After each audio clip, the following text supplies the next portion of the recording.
easily replace Sophie. I'm like, it's actually really difficult. It is really difficult to find a player who will give you a 7 out of 10 every single game, who will give you the same energy if they're a starter or if they're a bench player, who will play the one if needed. She can't dribble, but like there are certain matchups where she can be a secondary ball handler because she's like, watch that energy right there. That's someone who's about to tell you something the rest of the league doesn't want you to hear. Because while everyone's been debating whether the Indiana Fever made a mistake, they're missing the actual story. This isn't about one player. This is about how expansion drafts expose which teams understand value and which teams are still guessing. It is really hard to find a player like that who will be competent at all 5 positions and can guard 4 of 5. Is she the best defender? No. And I think a lot of people are like, they talk about Sophie Cunningham because her footwork isn't great, but she's incredibly disciplined. So like if you look at someone like Caitlin's probably the prime example of this. Paige to a lesser extent. Paige doesn't switch off as much as Caitlin, but she does switch off quite a bit. Like a Caitlin Clark clearly could be a good defender, and Paige could be they could both be really good defenders. Let's establish something critical right now. Sophie Cunningham isn't a star. She's never going to be a star. But here's what she is: a 7 out of 10 performance every single night, whether she's starting or coming off the bench. And in professional basketball, that consistency is rarer than you think. The Fever protected her in the expansion draft, and based on what Portland actually selected, they were absolutely right to do it. I don't middies. That's not what Sophie Cunningham is. But Sophie Cunningham is a 7.5 out of 10 on a good day defender, a 6 out of 10 defender on a bad day. Like she is going to, and her performances. Sophie Cunningham, I do not believe Sophie Cunningham gave the Fever less than a 6 out of 10 last year. And it's one of those things with those type of players, not that they're the most important players for a team, like they're the difference between winning and losing a game, because they're not. They're not. They're not going to be the difference between winning or losing one individual game a lot of the time. But now here's where this gets interesting. Compare Sophie Cunningham to Bridget Carleton, who Portland took from Minnesota. Same height. Sophie's actually the better shooter. Sophie moves the ball better. Carleton's the better defender, sure, but we're talking about functionally equivalent players. And Portland drafted Carleton specifically because they're building a fun tank team. They want players who'll sell jerseys while they lose 35 to 40 games next season. Is that so? Worst case scenario, Sophie Cunningham sells a shitload of jerseys for that team. She sells a shitload of jerseys for the first 10 games of the season. People are going to be excited. You can put Sophie Cunningham's face everywhere in the Portland Fire. Like, I do think, and in the end, like they took Chloe Bibby from the Fever anyway, a popular player from Indiana. But I do think that Sophie would have been taken had she not been protected. Based on what we know. I think she would have been taken. And again, a lot of people are like, oh, but what about KK? Like, they would have taken her for potential. I still think KK's potential is just hypothetical. Think about Portland's strategy for a second. They didn't draft to win immediately. They drafted Bridget Carleton. They drafted Chloe Bibby from Indiana. They built a roster that the city will be happy to watch lose. Sophie Cunningham would have fit that blueprint perfectly. Former Phoenix Mercury player, recognizable name, someone you can put on promotional materials for the first 10 games of the season. While fans are still excited, the Fever's front office clearly understood that calculation. No.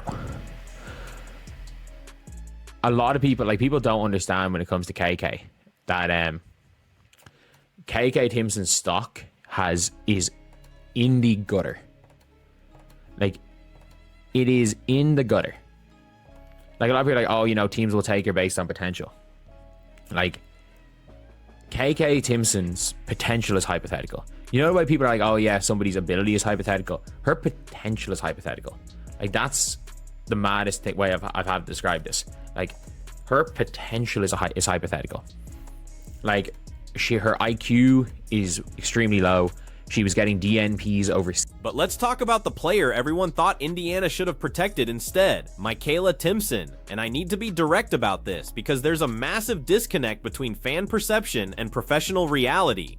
KK Timpson's stock in this league is in the gutter, not struggling, not developing, in the gutter. Her potential at this point is completely hypothetical. Here's what that actually means. Timpson went overseas to Prague during the offseason.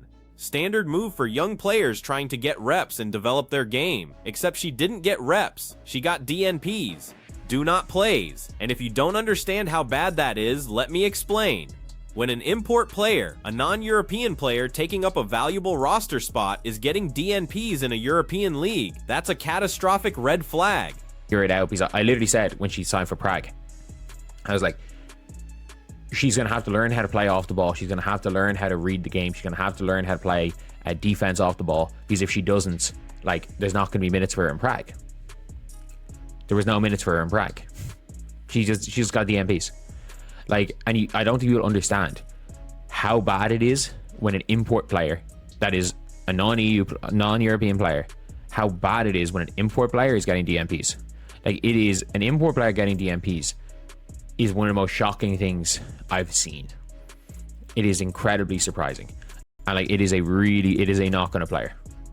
Multiple coaches now have deemed KK Timpson not worth playing. Think about what that means for her basketball IQ and her ability to read the game.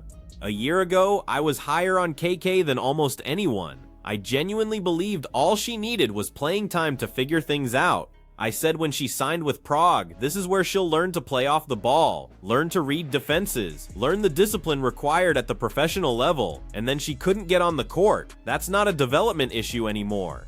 That's a fundamental question about whether she understands how to play professional basketball, and no expansion team is going to waste a draft pick on hypothetical potential when they can take proven consistency like Sophie Cunningham. Her IQ, she can play the one. Like, she looked really good playing the one in preseason, and now I think it was the Connecticut Sun full court press her, and she just couldn't dribble by them. Well, she was originally the backup point guard for Caitlin Clark. So she's somebody who can play a little bit at the one. She is somebody who in 2022 played backup 5 minutes for the Phoenix Mercury. Not particularly well, but she's somebody who can play the 2, she can play the 3, she can play the 4, and kind of play the 1, and if you're really stuck, play the 5. It is really hard to find a player like that who will be competent at all 5 positions and can guard 4 of 5. Let's break down exactly what makes Sophie Cunningham so difficult to replace. She can play point guard in specific matchups. Not because she's a great ball handler, she can't dribble particularly well, but her basketball IQ is high enough that she can run secondary ball handling duties against full court pressure. She proved that in preseason against the Connecticut Sun.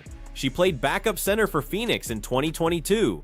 Not well, but competently enough in emergency situations. She can guard the 2, the 3, and the 4 at a legitimate professional level. On any given night, she's giving you a 6 out of 10 defensive performance minimum, 7.5 out of 10 on a good day. She doesn't switch off her assignment. She doesn't overhelp and leave shooters open. She's disciplined. But like, they're so focused on offense that they're not disciplined defenders.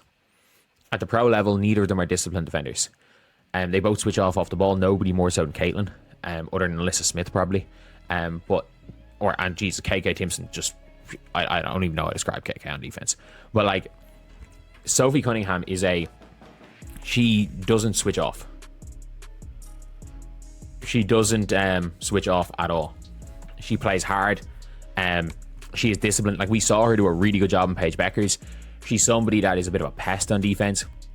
Like, she's not going to be the type of player that switches off and overhelps off a shooter. Compare that defensive discipline to players like Caitlin Clark or Paige Buchers. Both could be good defenders based on their physical tools, but they're so focused on offense that they're not disciplined defenders at the professional level. They switch off the ball constantly. Caitlin especially, and Alyssa Smith, and honestly KK Timpson's defense is barely worth discussing. Sophie Cunningham doesn't have that problem. She's a pest on defense who stays locked in on her assignment for 40 minutes. Now, is she the difference between winning and losing a single game? No. She's not that level of impact player, but over the course of an 82-game season, you need safe pairs of hands. You need players who will never give you less than a 6 out of 10. That's what Sophie Cunningham provides, and that reliability is exactly why Indiana protected her.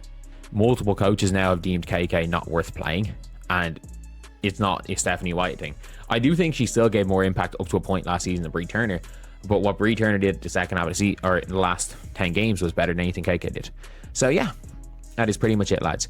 Let me know what you guys think in the comment section below. Do you guys agree with what I'm saying? Do you guys disagree? Do you guys think Sophie Cunningham was protected? Do you guys think Sophie Cunningham wasn't protected? Because at the end of the day, we are now obviously a little bit into the season, or a little bit away from the season, and you just never know what these teams are going to be doing. So yeah, that is pretty much it, lads. Here's what this decision reveals about Indiana's front office. They understand roster construction at a level that casual fans don't appreciate yet. They're not chasing upside. They're not protecting players based on draft position or potential. They're protecting players who make their best player better. And when your best player is Caitlin Clark, you need defenders who won't blow assignments, shooters who'll space the floor, and players who'll execute the game plan exactly as designed. Sophie Cunningham checks every single one of those boxes. She's shooting 38% from 3 on catch-and-shoot opportunities. She's never going to demand the ball or disrupt offensive flow. She'll guard the opponent's best perimeter player without complaining. And she'll do it whether she plays 30 minutes or 10 minutes. That's not flashy. That's not exciting for fans who want to see athletic upside. But that's winning basketball. The Fever looked at their roster and asked a simple question. If we lose this player, can we replace their production in free agency or through a trade? For Sophie Cunningham, the answer was no. For KK Timpson, the answer was yes, and probably with someone better. That's not complicated. That's just smart roster management. And when you look at what Portland actually drafted, players like Bridget Carleton, who fit that exact same veteran role player profile, it confirms that Indiana read the expansion draft correctly. Sophie Cunningham would have been selected. They protected her. They kept a proven contributor who makes their star player more effective. Meanwhile, KK Timpson is still trying to prove she belongs on a professional basketball court. The disconnect here is that fans evaluate players based on potential and highlight plays. Front offices evaluate players based on what they can do right now, consistently, in high-pressure situations. Sophie Cunningham might never be an all-star, but she'll also never be the reason you lose a playoff game. In a league where roster spots are precious and championship windows are narrow, that reliability is worth protecting. So when people ask whether Indiana made the right call, the answer is obvious. They protected the player who helps them win games today while they're trying to maximize Caitlin Clark's prime. They didn't protect the player who might, possibly, hypothetically become good if everything breaks right. That's not playing it safe, that's playing to win. And based on how the expansion draft actually unfolded, they clearly understood what other teams were targeting better than their own fans did. The Fever are building something sustainable. They're not chasing potential. They're not making emotional decisions based on draft position. They're identifying the players who make winning plays, protecting those players, and letting everyone else prove they deserve a roster spot. That's how you build a contender. And Sophie Cunningham just proved she's part of that plan while KK Timpson is still trying to figure out how to stay on the court overseas.